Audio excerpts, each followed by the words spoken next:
Welcome to 1corinthians 11, where you're making good progress so far.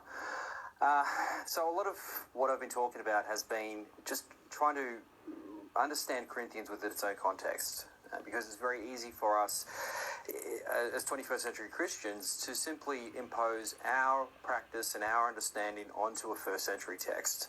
And that has all the problems that we've seen so far and many, many more. One of the mistakes that we can make, and it's an easy one to make, is that we imagine the first century Christians doing church the way that we do church today. And so, we go to our church building, we have rows of seats facing towards the front, towards a pulpit or to a band or to both. And we have a fairly standard sort of service. Is it fair? It's going to involve some sort of music, a band playing a couple of songs, maybe an offering, a communion, a sermon, an altar call. They're generally the same components, maybe in different orders or at different lengths, but they're generally going to be the same sort of things wherever you find yourself within the church.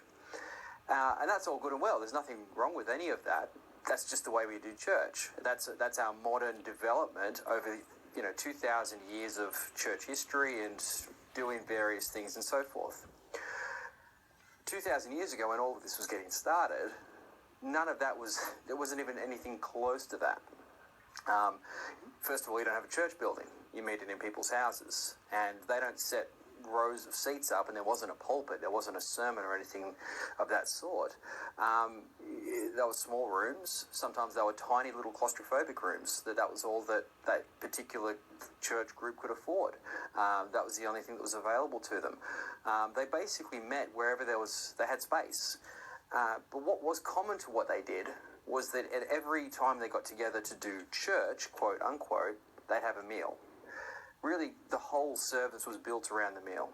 We have our little bits of cracker and a little cup of juice, or however your church does it, and we have a communion service, and it's a few minutes in the service, and it's all very meaningful and very deep. But it's certainly not a meal. It's certainly not where you sit around and have a feast and enjoy each other's company and sit across the table from one another. We do that in other contexts. But for these guys, that really was what it was. So I want to draw out a few scriptures, because the thing you'll notice is that throughout the New Testament, there is no real clear instruction on how to do church. It was just assumed that everybody was having a meal, and at that particular meal, they were having fellowship and interacting with one another. Really, that's all that they had. That was the only consistent component wherever they might have found themselves. And so there are some passages which kind of allude to the service and give us some little clues, little insights into what that might have looked like if you turned up to a first century church service in any of these places. So 1 Timothy 2:8 says, "I desire then that in every place the men should pray, lifting holy hands without anger or quarrelling. Likewise also the women should adorn themselves in respectable apparel, with modesty and self-control, not with braided hair or gold pearls or costly attire, but with what is proper for women who profess godliness, with good works. Let a woman learn quietly with all submissiveness. I do not permit a woman to teach or to exercise authority over a man. Rather, she is to remain quiet." Now, it's probably not very fair that I threw that one out there and I'm going to move on from it because, well, quite frankly, it's probably one of the most difficult passages we have to justify in our 21st century culture. But I'm going to allude to some of these issues as we go through 1 Corinthians 11 and 14. It comes back to the issues that are raised in this particular passage. So hopefully through that, I can deal with some of the issues raised there. But the point here is to simply say that you've got prayer. The people are expected to come and pray. Now, does that mean that only the men pray and the women don't? Well, of course the women pray. But there's some certain instruction to the men who are coming. There's a certain attitude that you should bring them. Maybe there's a certain arrogance unique to the men of that time that they needed to set aside to come and have meaningful prayer. And for the women, there was a sense of modesty that was required for them. And we go, oh, that's just Paul being, misogynistic and oppressive to women. No, that's just the culture.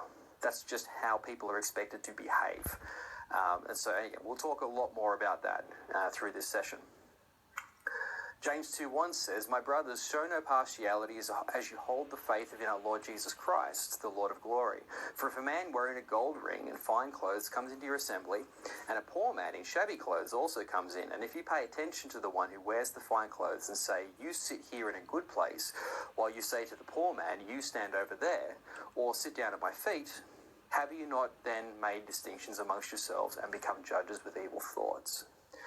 Now, I remember as a very, very young Christian, I was talking to somebody who was, a guy my age, but maybe been a Christian for a bit longer, and he put this in the context, or he understood it in the context of a modern church, and he said, "Oh, you see, James is saying, people that are coming and sitting on the front row of the church."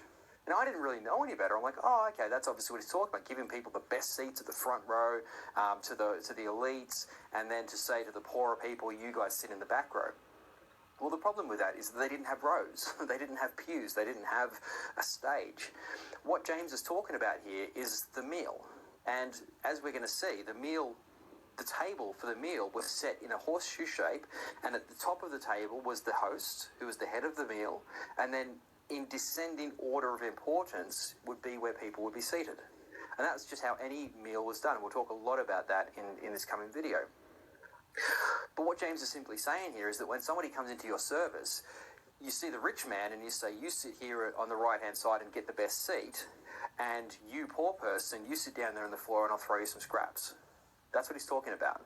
It's the way that we distinguish and categorize people at the meal, and particularly probably the sort of food they served and so forth. But again, we're going to come back to that in the video.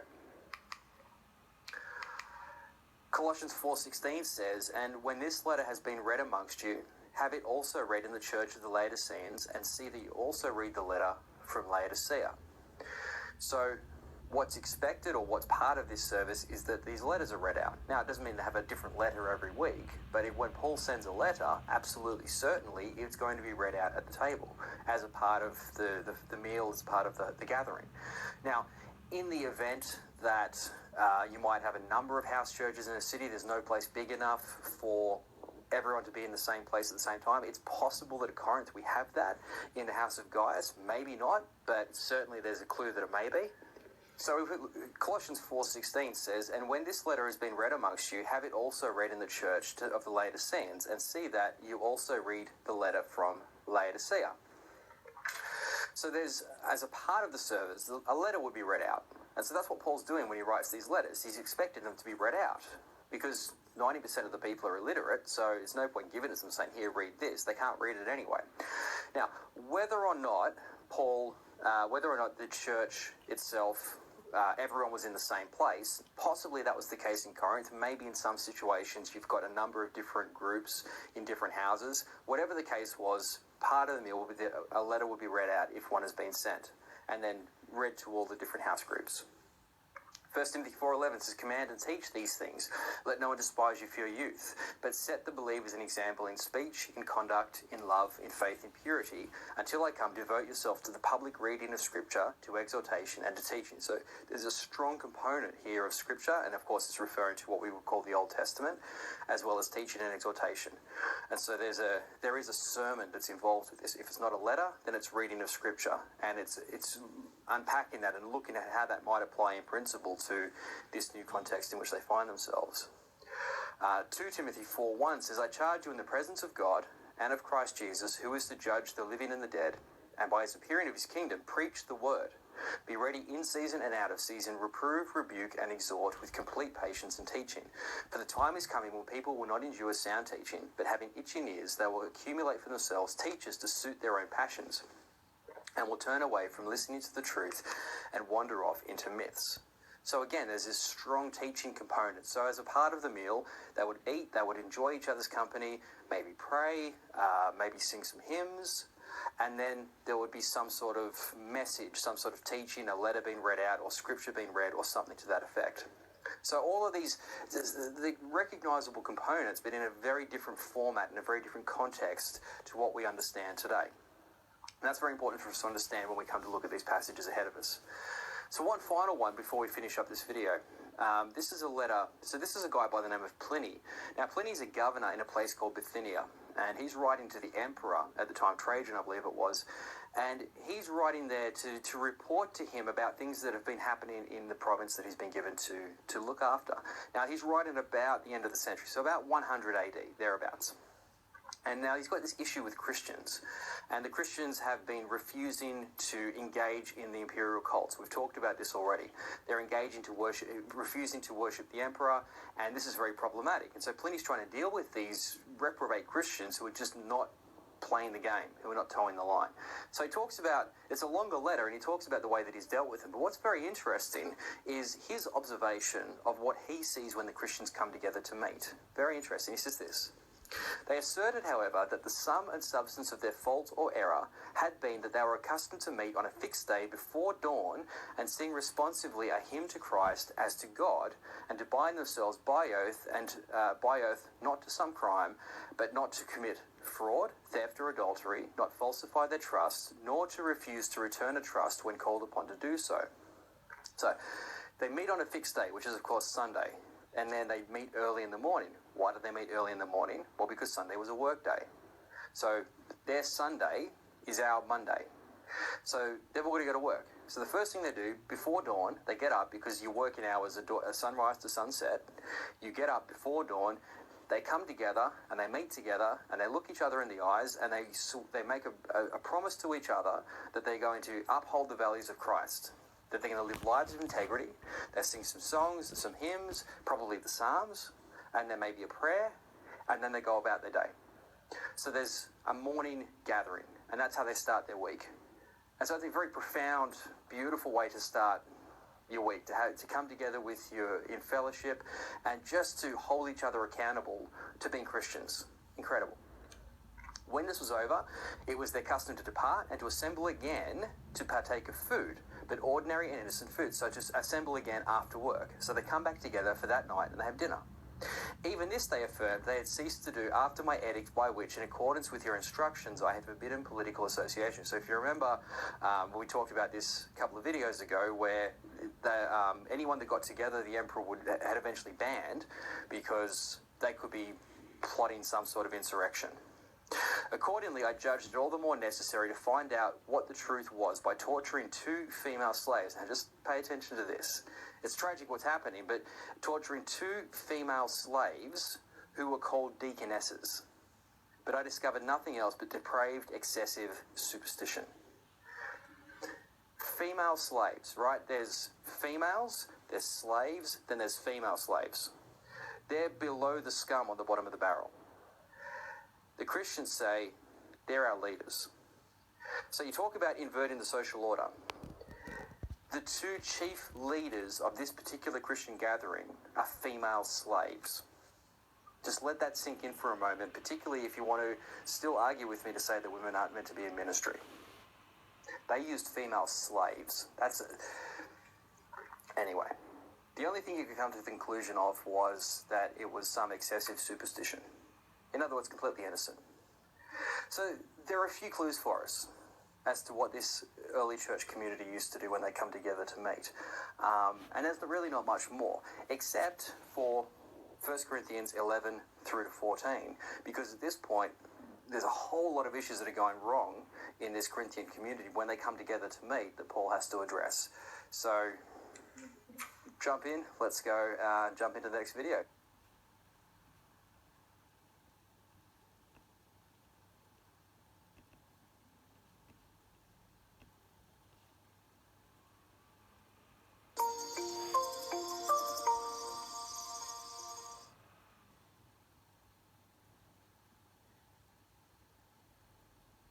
Welcome to 1 Corinthians 11. So, we're going to look at, in this topic, just chapter 11, because there's a lot going on in here. And in the next set of videos, we're going to look at chapters 12 through 14. But all of them work together as a whole.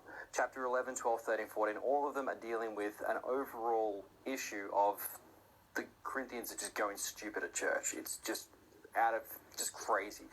So, Paul's got a number of issues that he needs to deal with. And the first one, 2 of the key issues that he's going to deal with we find here in chapter 11. So what I want you to do, just for a moment, rather than me read it out and take up most of the video time, pause the video for a moment, just pull your Bibles out, read 1 Corinthians 11:1 to verse 16. Okay, so it's a bit of a long passage, and it's an unusual passage, it's a very convoluted passage, there's a lot going on in it, but just read over it, get some thoughts about it perhaps, but just get a sense of the overall thing before we jump in. So pause the video, off you go. Well, all right, hopefully you've done that. So, this is a really troubling passage, let's just be honest.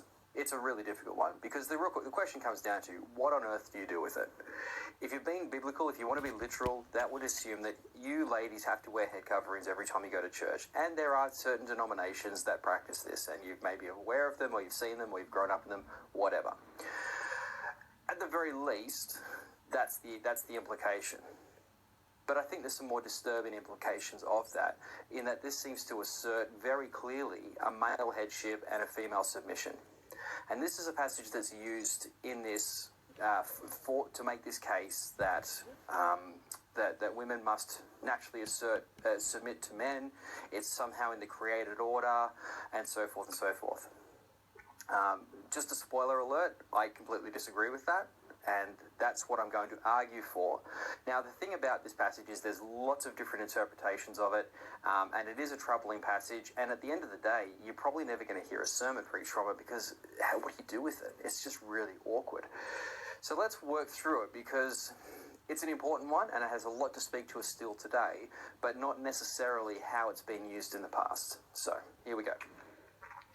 He begins chapter 11, verse 1. He says, "Be imitators of me, as I am of Christ." Now, that verse could actually relate back to the previous chapter, or it could relate forward to this one, but it's certainly a bridge between the two. Now, whoever the translators were have put it into chapter 11, but when it talks about be imitators of me as I am of Christ, that would suit very well chapter 10, where Paul's saying, look, I laid down my rights, be imitators of me as I imitate Christ. That would make more sense, and that's probably the way I would go with it. Whatever the case is, it's not critical to the understanding of 1 Corinthians chapter 11. He then says in verse 2, "Now I commend you." Now, that shift there would probably indicate again that this is a new idea that he's picking up here. "Now I commend you because you remember me in everything and maintain the traditions even as I delivered them to you." What traditions are those? Well, they're the traditions of what to do when you come together to do church. Paul had set some sort of model while he was there, and they've attempted to carry that model on. They've attempted just to continue to do church, maybe even to the point of, why do you do church this way? Well, that's just the way we've always done it. That's the way we've been shown. Whatever the case was, there was a tradition, there was a way in which they did it. So Paul says, look, it's kind of like, if you want to rebuke somebody, you want to start off with something positive. Look, you're a great person and you're amazing, and boy, oh boy, we couldn't imagine life without you. And you're sitting there the whole time just going, where's the but? Because you really know what this person's trying to do. They're trying to sort of sandwich a smack in the face between a couple of nice things to say. It's kind of like what Paul's doing here, right? It's kind of, I'm commending you because, clap, clap, you're trying, but you're completely failing. And the rest of the 4 chapters so this is like the last nice thing he says, and then basically after this he just starts to hammer them around the place. So he says, "Now I commend you because you remember in everything, maintain the traditions even as I delivered them to you." But now this is probably the easier topic that he has to deal with. The next one's just brutal. This one is kind of let's ease into my about to beat the hell out of you for the craziness that you're doing. This is verse 3. "But I want you to understand that the head of every man is Christ, the head of a wife is her husband, and the head of Christ is God." That's troubling. There are very clear implications about this at a purely surface level reading. That is, as it says there, Christ is the head of the male, the head of the woman, or he says here the wife, is the husband, and that the head of Christ is God. This is a very clear hierarchy that's been put together here. The trouble is, if you read something like Galatians 3:28, it says, there is neither male nor female, slave nor Jew, slave or free, Jew nor Gentile. So you go, what do you do with that? Because Paul seems to be strongly contradicting himself.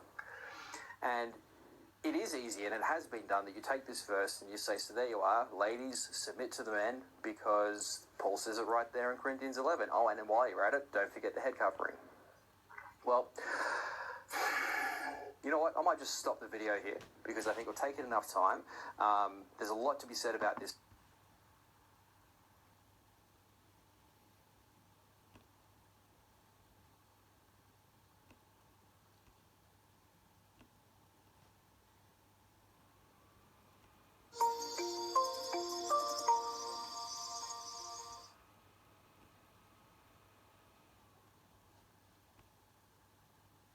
So there are passages in Paul that you just wish you didn't put in there.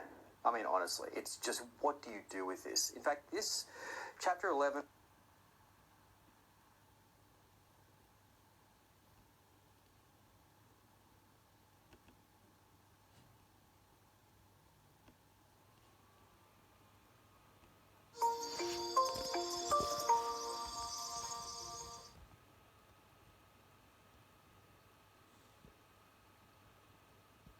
So there are passages in Paul that you just wish you didn't put in there. I mean, honestly, it's just, what do you do with this? In fact, this chapter 11, 1 to 16 is so out of character that some scholars have suggested Paul probably didn't write it. Some later patriarchal so-and-so threw it in there just to try to keep the women under the thumb of the men. It's so unusual, and the Greek is so convoluted. It really is a difficult passage. It's a tough one to deal with, certainly to draw any pastoral implications that aren't absolutely horrendous. Nevertheless, it's there. It is troubling. It is something that could be thrown up against the Christians to say, hey, you know, how do you Christians are endorsing this kind of behavior and blah, blah, blah that people go on with. It's there. We have to deal with it. Let's just dive in. So this is here, verse 3. But I want you to understand that the head of every man is Christ. The head of a wife is a husband. And the head of Christ is God. All right, so I'll say to anyone, you don't need to read Greek to understand the New Testament. There are very good translations. There's lots of commentaries. You don't need to have a deep knowledge of Greek to properly comprehend the New Testament. But it helps. And this is one of those times where having some Greek really helps, because the language that's being used here is so fluid and so determined on your understanding of Greek that it completely changes the way we read it. So let me just pull up the language for you here. Inserting the Greek into the key terms, it says there, but I want you to understand that the kephale in Greek of every anea in Greek is Christ. The kephale of a gine is the anea. The kephale of Christ is God. So there's three really key terms that are happening here. There's the kephale, which translates basically as head. There's the anea, which translates essentially as a man, and then there's the gine, which translates basically as woman. So think about the word gynecology. It comes from this Greek word gune. So this kephale is a fluid term in Greek as it is in English. When we think about the English word head, it can refer to several things. Here's my head, or there's the head of a company, there's the head of a group, there's the head of a stream, or in some cases just this idea of preeminence. Something is just the head of something. Exactly the same thing in Greek. Anea, which translates as a male, actually refers either to a husband or to a man in general. It's much like the German term der Mann. You can be der Mann as a husband, or der Mann just simply as a male being. Same thing with this gine. It can refer to a woman in general, or it can refer to specifically a wife. And the question we have to ask ourselves is, how do we distinguish between which one Paul is referring to when he writes this verse? Well, there's no way of knowing other than context and interpretation. And you can put any number of different combinations together and come up with all sorts of different conclusions, as we're about to see. So here's just some questions for thought in doing this. Is Christ only the head of the man and not the woman? It says that the head of every man is Christ. So that would imply at a very simplistic level that Christ is only the head over the males. Is that true? Surely he's the head over females as well. So we've got a problem. Another question, are all men kephale over all women? Because gine and anea can be a man or a husband, or it can be a wife or a woman.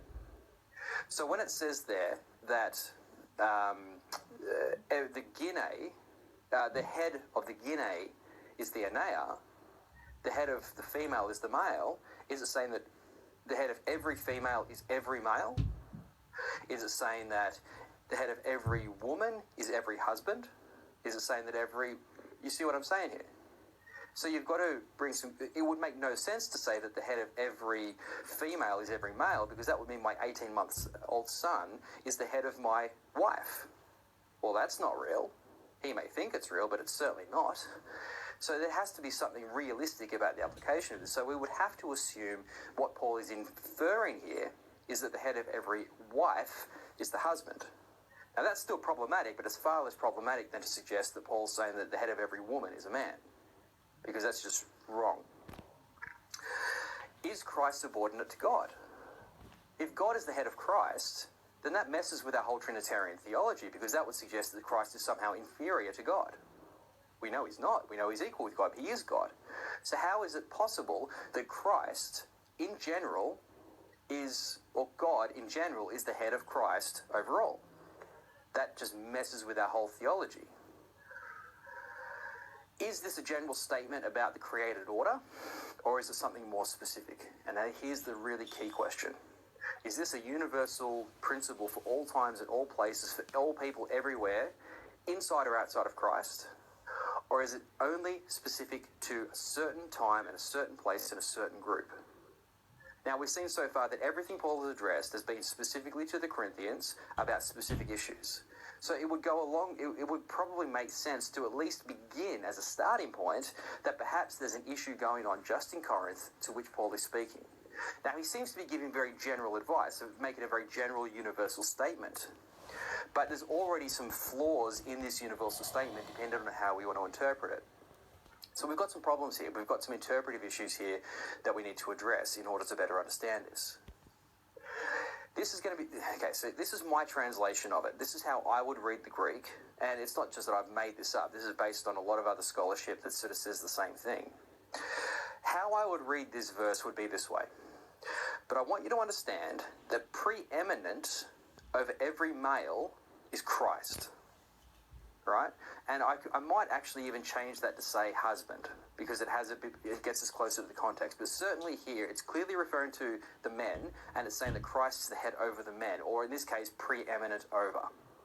So there's obviously something happening there. Does that mean that he's not head over the women? No, that's not what he's saying. He's got something very specific in mind that the rest of the context will inform us of. Preeminent over every wife is the husband. Now, what's the difference between preeminent and having authority? It's fluid. Yes, there is a sense of being above, but in the sense of it's just there's a preeminence. I guess just how you understand the word preeminence. It's somewhere between equality and being totally above, some sort of preeminence here, certainly as it's understood in that culture. Clear as mud? Okay. And in the same way that preeminent over the incarnated Christ is God. Now let's just dismiss that last one very quickly. It would be silly to say that God is preeminent over the eternal Christ. It would be very right to say that God is preeminent over the incarnate Christ, because when we read the Gospels, we see Jesus being submissive to the Father. Jesus in his earthly state was submissive to the Father. He was obedient to the Father. And so Jesus setting an example for us of what submission looks like gives us that model. So I would translate this here as referring to the incarnate Christ as being submissive to the Father God. Not the eternal Christ, because we know that the eternal Christ is eternally one with God. So that becomes a bit of a precedent for how we're to understand the rest of this passage. But let's take it out of the 21st century. Let's put it back in the first century where it belongs. How did the people 2,000 years ago understand the natural hierarchy of the world? Well, very clearly. At the top, you have the gods. Below the gods, you have the emperor. Below the emperor, you have elite males. below elite males, you have free, low status, generally people. Below that, you have slaves. There was a hierarchy that wasn't just a social factor, it wasn't just socially a social hierarchy, but rather they understood it as something inherent in humanity. The slaves were, by virtue of their very being, submissive creatures, subordinate creatures. That elite males have an inner nature that is better than everybody else. They understood that people were created into a hierarchy. This wasn't just some accident of society. This was how you were born. So if you were a slave, you were born that way. You were created to be a slave. You were created to be a lesser of a human being. We go, that's pretty messed up psychology. That's a pretty messed up anthropology. Yeah, it is. That's why Christ had to come and redeem us from that. But that's how they understood themselves. And certainly outside of the Christian church, outside of a place where people are looking in and saying, oh, so what are these Christians all about? That's how they would have understood the world. So what Paul is asserting here is just a commonly understood way in which that the world understood itself, that the way people understood each other. He's not stating this as a created order. He's just saying that's just how we understand things to be. Now, to some extent, they might have even thought of a little bit of that themselves because, they fully hadn't realised the message of Christ and what that actually implies. But certainly that's just a typical Corinthian understanding of how the world works. And so within these distinctions, there's a clear hierarchy between the genders. Men are, by virtue of being men, superior to the women. It's not just that they have a social status, they're actually inbuilt to be superior to a woman. Aristotle goes as far as to say that a woman is a half-formed man. She didn't fully get formed in the womb. If she did, she'd be a man. So she came out sort of half-baked. She was meant to be a man, she was half-baked because she came out as a woman, right? It was just like an accident of birth that she became a woman. That's kind of the general understanding, right? Yeah, it's messed up, but it's 2,000 years ago, right? So really what this passage comes down to is the way that we relate to other people to which we relate with, but within the context of this social structure. Because really at the heart of the issue of all Christianity in that time, certainly in Corinth, is how do we behave, not just with ourselves, one another, but how we perceive to behave amongst those around us, people that are watching, people that are outsiders looking in, trying to get a good measure of what this Christian thing is about. It's still very troubling, don't get me wrong, but at least let's bury it into its context and let's just see if that starts to emerge or start to bring light to the issues. But I've taken too long doing that. Let's put a pause there for a moment and we'll come back in the next video.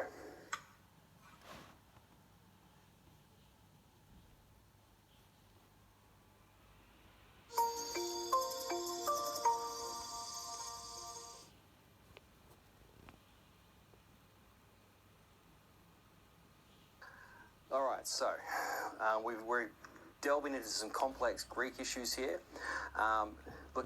Whenever you come across a verse that you're struggling with, the first thing you need to do is look at the context, because that's going to help you get a sense of the overall story. That's no more truth than here. Verse 3 is a really troubling verse, really, really troubling. How to translate the Greek, much less how to understand what the heck Paul's talking about. But what can help us is to read the next verse, which is always a nice thing to do. Just read the next verse and just see if that sheds any light on the previous verse. Well, when we read the next verse, it does clue us into something. Paul says, every man who prays or prophesies with his head covered dishonors his head. But every wife who prays or prophesies with her head uncovered dishonors her head, since it is the same as if her head were shaven. That's at least some context now. Because it's not like Paul's coming out and saying, hey, first thing you've got to remember, God had a Christ, man had a wife, so forth. That's not the point that he's trying to make. He's saying that in passing. The point of this chapter is not to, don't forget the social hierarchy and the women you must submit to the men or wives to the husbands. That's not the point. The point is this. The point is the specific issue that's going on in Corinth that Paul is specifically right now trying to address. And what that issue is the way in which they're coming to the Sunday church service and specifically the way they're prophesying. That's the only issue that's on the table here. And so to understand why Paul is saying what he says in verse 3, we have to understand the full context, which is this issue of prophecy. So it's not even a universal issue. It's not even an overall, hey, don't forget this in the social order. This is just when you come on Sundays and you prophesy, remember that there's something else going on behind that. So that at least constrains something of a context for us. So Paul says, first of all, that every man, again, it's the same issue, anea, husband or man, could go both ways, who prays or prophesies with his head covered, dishonors his head. All right, I'm going to show you a few photos through this and give you some readings as we go through to help you sort of contextualize what we're referring to here. So if you look at this picture, it's a picture of the Emperor Augustus in the pose of the high priest, the Pontificus Maximus. So, and this is a statue in Corinth, right? So you go to Corinth, go to the museum, and you'll see that in the sort of in the corner of the old museum. It's right there. So this is what the Corinthians who are hearing this letter being read out would have seen this statue right here. So this is what they would have had in mind when this statue was being read out. So here's the situation. Every man, anea, generally speaking, general man, who prays or prophesies with his head, kephale, physical head covered, dishonors his head. And you go, hang on, does that mean he dishonors his physical head or a different head? Well, Paul said a moment ago that the head of every man is Christ. So we would have to assume here what Paul is talking about in this second kephale is Christ as the head. So covering his physical head and at the same time dishonoring his spiritual head, which is Christ. What is the deal with the head covering? Well, listen to what Plutarch has to say. He says, why is it that when they worship the gods, they cover their heads, but when they meet any of their fellow men worthy of honour, if they happen to have the toga over the head, they uncover? But they thus worship the gods, either humbling themselves by concealing the head, or rather by pulling the toga over their ears as a precaution lest any ill-omened and baleful sound from without should reach them while they were praying. The men who prayed in that world with their heads covered were the priests.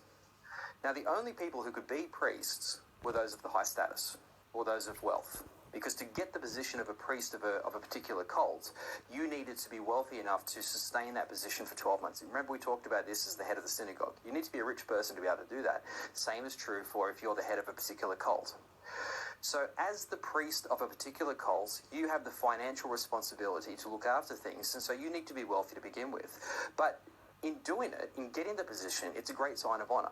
It's a very public position that you have. Everyone knows that you're the high priest of that particular cult, and so you get all the glory and all of the praise for having taken that position for that year. So one of the functions of the priest was to bring the sacrifice. So they come up to the altar, they bring the sacrifice to the god at the god's particular festival, and it's their duty to minister over the sacrifice. Now, the custom in Roman religion is that if there is any omen external to the offering, anything that might actually be taken as a bad sign, that's the gods disavowing or not accepting the offering. And if you still go ahead and give the offering, then that's going to get the gods offside. Now, there's one of two things you can do there. You can either go, okay, well, we'll have to do the offering again, or, come back and try to keep the god happy in another way, or you can just play see no evil, hear no evil. So you cover your head, you cover over your peripheral vision, and you stare only at the altar in front of you. That way, if there is a bad omen, you didn't see it, you didn't hear it, so it didn't happen. So that's the process of covering your head. So what's likely happening here in Corinth is that the men, be it husbands, they all would have been husbands because they all would have been married. But the men, some of the elite men, are coming to church, they're coming to prophesy, or in other words, they're coming to offer the sacrifice, and they're covering their heads. Why are they covering their heads?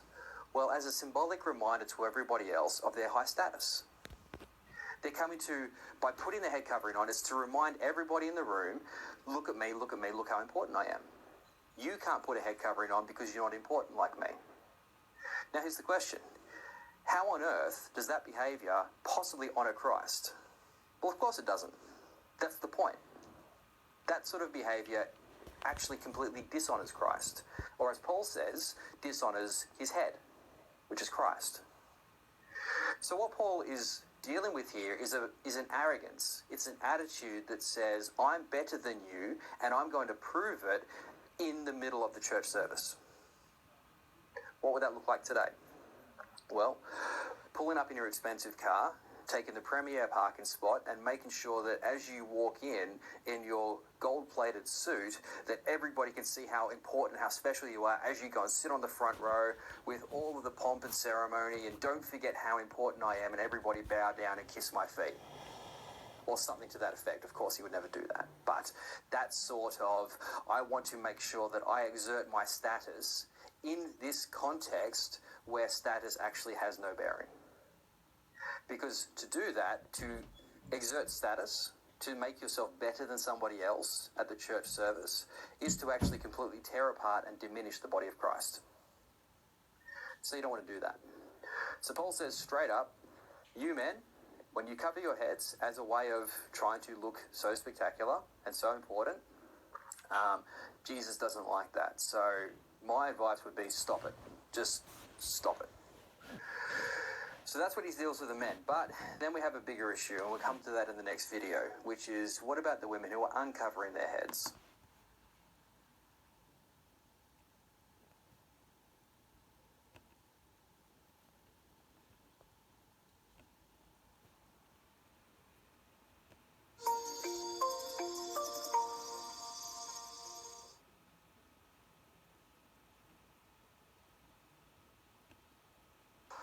All right, hopefully you're still tracking along well with me. So we've dealt with men who are covering their heads during worship, and it's causing problems because it's them exerting their special status. Conversely, we have women coming and prophesying who are uncovering their heads. So let's see what Paul has to say about this. He says, but every wife, now again, could be woman, could be wife. Well, which one is it? Context is going to have to be our only guide here, and I would say, and most scholars would say, that we're talking about here the wife, because you've got to remember too, that most women are married about the age of 15. Anywhere below that, they're only a little girl, right? So they're not even going to be mentioned in any sort of context. So if he's talking about a woman, he is talking about a wife, because you don't have single women and lots of single women floating around. That just doesn't happen. Women are married at the earliest possible age. So every wife who prays or prophesies with her head uncovered dishonors her head. Okay, we're going to come back to this for a moment. Just stop and pay attention to this point. Every wife, woman / who prays or prophesies. Now, I've never heard of silent prophecy. This says to me that when the women were coming to the church in Corinth, they were openly prophesying. And that wasn't a problem. The problem wasn't they were prophesying. Paul expected them to prophesy. The shock isn't that they're prophesying. The problem is that they're prophesying with their heads uncovered. So again, we talk about women not being allowed to, women must be silent, all these other passages we read about. We're going to get to those, but they have to be read in light of the fact that women weren't silent in the church, that they were prophesying, that they were praying, that they were speaking with some authority. So just put a mark in that for later. Prophesies with her head, kephale, so a physical head, uncovered, dishonors her head. Is it dishonoring her physical head or her spiritual head in this case? Well, we would have to say the spiritual head in this case, as we saw a moment ago, was the husband. So physical head covered dishonors the husband, since it is the same as if her head was shaven. Well, that obviously can't be talking about the husband, so we're back to the physical head. So we're floating between, and we would do exactly the same thing in English. And if I was to say to you, you cover your head because you're dishonoring your head, you go, well, most likely they're talking about two different things when you use the same word. Certainly that would have been understood by the Corinthians. So she's uncovering her head. Okay, so what's the point of the head covering? What's the big deal if she takes her head covering off? What even is the head covering? Because we still have churches where women are compelled to wear head coverings. All right, a few readings. Just going to throw them all out at you here. It says, and yet many of the customs still in force, revealing one way or another the sobriety and severity of deportment of those earlier days. Among these is the convention regarding feminine attire, a convention that prescribes that women should be so arrayed and should so deport themselves when in the street that nobody can see any part of them. In these decadent times, while they have their faces covered as they walk, they have their souls uncovered. For that reason, they, like surveyors, can see more keenly, but with one of their eyes. So there is a cultural expectation for all women in the ancient world that they comport themselves in a modest way. And one of those ways is through a head covering. But it's more than just to cover their hair. There's a very specific function to it. It says the priest, taking the offering, hands it to the woman and removes her kerchief, in order that she may be judged with her head bared and stripped of the symbol of modesty, regularly worn by women who are wholly innocent. So it's a sign of modesty. It's an outward sign of a woman's modesty and her innocence that she wears a head covering. It's a sign of just her being a gentle, quiet woman living according to the customs of the ancient world. This is a fun one. So this is a young teenager or somebody who's certainly looking through the eyes of a teenager as to the beauty of women. It's a long reading, but it's a bit of fun. He says this: "My first delight has also been, why speak of anything else, the hair on a woman's head. To consider it carefully, first in public, and to enjoy it later at home. The reason behind this preference of mine is perfectly well considered, namely, that as the main part of the body openly and clearly seen, it's the first thing to meet the eyes, and then what gaily coloured clothes do for the rest of the person, its own natural beauty does for the head. If you were to shave the hair from the head of the most marvellously beautiful woman, and leave her face naked of its natural adornment, though she had come down from heaven, she were Venus herself, if she were bald as a coot, she'd not even please a husband like Vulcan, who was a pretty ugly of the gods. In the end, such is the glory of a woman's hair, that though she adorns herself with garments, gold and gems and other finery, unless her hair is groomed, she cannot be called well-dressed." So in other words, the most attractive part of a woman, the most sexual and seductive part of a woman in the ancient world, was her head and her hair. Why? Because everything else was covered. It's the only bit you could see. It's the only flesh you could see. Right? And so so to take your head covering off is kind of like walking around in a bikini, right? It's just it's a very seductive thing to do. And so here's this guy talking about the fact that he just enjoys checking out women's hair.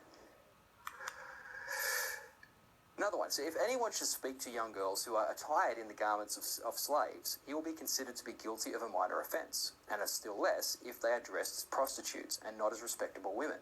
Therefore, if a woman is not dressed as a respectable matron, that is covered with a head covering, anyone who speaks to her or who takes away her female attendants will be liable to action for her injury. So in other words, if you violate a woman who's got her head uncovered, you're perfectly within your rights too, because by taking the head covering off, she had it coming. When someone inquired why they took their girls into public places unveiled, but their married women veiled, he said, because the girls have to find husbands, and the married women have to keep those who have them. That's very interesting. If you're single, you take your head covering off. If you're married, you put a head covering on. Why? Because the head covering is a symbol of marriage, much like a wedding ring. And you say, but there's these girls out there walking around with their heads covered. Yeah, they're like 12 years old, because by 13, 14, they're getting married. So the head covering, as we see in this reading, is a sign of marriage. So this is talking about a wedding procedure, the ceremony that sort of goes along with the very informal wedding that we talked about. On a specified day, with witnesses to seal the contract, a consul designate and the emperor's wife should have met for the avowed purposes of legitimate marriage, that the woman should have listened to the words of his auspices, have assumed the veil, there's that word, have sacrificed in the face of heaven, that both should have dined with the guests, have kissed and embraced, and finally have spent the night in the license of wedlock. Now you'll notice too, I've been putting up a lot of pictures along with these readings of women in their head cover, with their head covering on. The thing about these statues and these portraits that you see is that they are there to show to the public what a good woman should look like. But you'll never find a statue of a prostitute. That's just because that's not what we want to portray as being what our empire is about.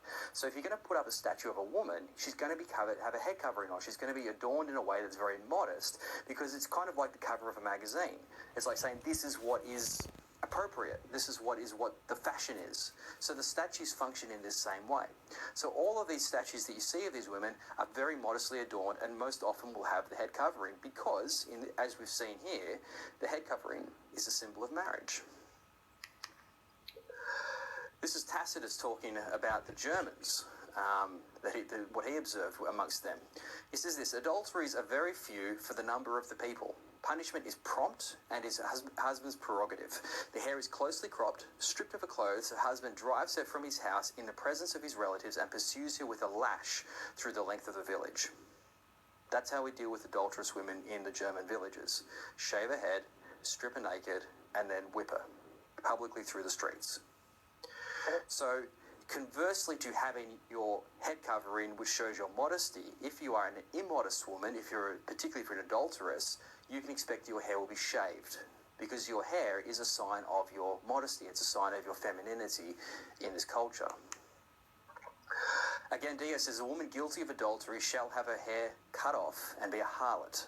Her daughter became an adulteress and her hair cut off according to the law, and is practiced harlotry. So you get in the point. The veil represents modesty. It's a sign of you being married, and to remove it is to be very suggestive. It's to be very seductive. It's to indicate to those around you that you want to be looked at, that you want attention. And in a culture that is extremely oppressive of women, and particularly about the modesty of women, for a woman to go around advertising herself in that way is extremely problematic, particularly if she's got a husband. So let's come back to our passage, just sort of come full circle back to verse 5. Every wife who prays or prophesies with the head uncovered dishonours her head, in this case her husband, since it is the same as if her head were shaven. Now this helps us to better understand 1 Timothy, where it says, I desire then that in every place the men should pray, lifting holy hands without anger or quarrelling. Likewise also that women should adorn themselves in respectable apparel, with modesty and self-control, not with braided hair or gold or pearls or costly attire, which is just the women showing off how wealthy they are, but with what is proper for women who profess godliness with good works. So it's the women doing the same thing as what the men are doing. Come in and look at all my gold and all my beautiful hair. I mean, how does a woman have beautiful braided hair? Well, she has a personal hairdresser, and she's so rich, she can afford a personal hairdresser, and she can afford to spend the entire morning having her hair beautifully done because she doesn't have to work because she's rich. It's just another way of showing off. Paul's saying, you know what? Out there, fine. Fine. But for the couple of hours on Sunday, when you're here, in this room, in this gathering, which is supposed to be a sign of egalitarianism, can you chill out? Can you just relax a little bit and stop showing off? Could you stop making all the other women feel bad for how poor they are? And stop looking down on them by how rich you are? Is that okay? Can we at least agree on that? Now, to be fair to the women, what may be happening is this. You're meeting in somebody else's house. You're amongst friends. You're amongst other people, and it's, as far as you can tell, it's a private function. It's a private gathering. What Paul's about to do is to reveal to them, actually, no, this is a public gathering. Anybody could be coming in here, and we don't know that. We don't know who's watching. And so for the sake of appearances, for the couple of hours on a Sunday, men, can you chill out? And can you stop lording it over all the poor people? And you ladies, can you just dress down a little bit? If you're married, just put your veil on. Because again, you might be amongst friends and you take the veil off because you're at home, you're relaxed, that's perfectly fine. And I'm sure in most Islamic marriages where they wear a head covering, the women wear a head covering, at home they don't wear the head covering because they don't need to, because they're not out in public. It's the same thing here. So Paul says, just for a few moments of your life, can you just chill out? If you're going to, particularly, women particularly, if you're going to stand up in a room full of people and speak with authority in a world that silences women, at the very least, can you not do it half naked? And can you not do it in a way that just shows off and makes everybody else feel bad? Can we at least agree on that? Surely that's not too much to ask, is it? Please. So what are we dealing with here? On both the part of the men and the part of the women, it's acting in such a way that brings honor to Christ, that brings honor to, in the women's case, the husband. Because, hey, you know, if my wife's out there dressing in a way that says, hey, I'm open for business, that doesn't really do much for me as a husband. That doesn't really show honor to me in the same way that I would be expected to honor her. I mean, it's kind of common sense at this point. Act in a way that honors your husband, act in a way that honors the group, and most importantly, act in a way that honors Christ. At the very least, when you come together to do this thing called church.